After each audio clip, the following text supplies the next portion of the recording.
লড়াই চলছিল।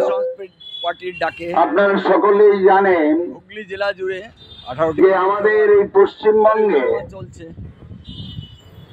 কেরালা এবং ত্রিপুরায় সুবীর রায়ের নেতৃত্বে কমিউনিস্টরা বিশিষ্ট সমাজসেবী বারে বারে ক্ষমতায় এসেছে। সমাজ পার্টির নেতা বাংলার বুকে লাগাতার 34 বছর রাজত্ব করেছে।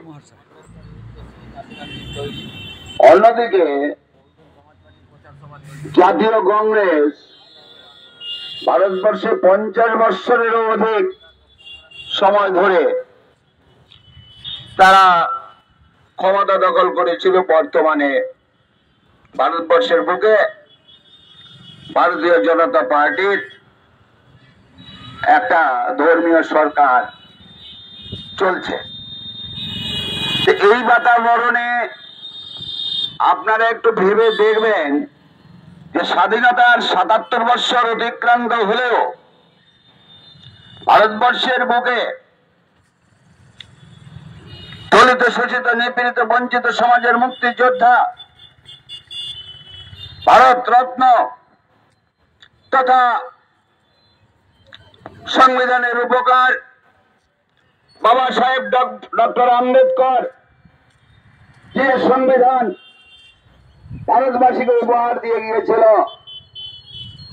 সেই সংবিধানকে স্বাধীনোত্তর কালে এই 77 বৎসর ধরে ভারতবর্ষের বিভিন্ন মনোবাদী রাজনৈতিক দলের পক্ষ থেকে, সরকারের পক্ষ থেকে, এমনকি জাতীয় সরকারের পক্ষ থেকে এই সংবিধানকে বুড়ো আঙুল দেখিয়ে চলেছে।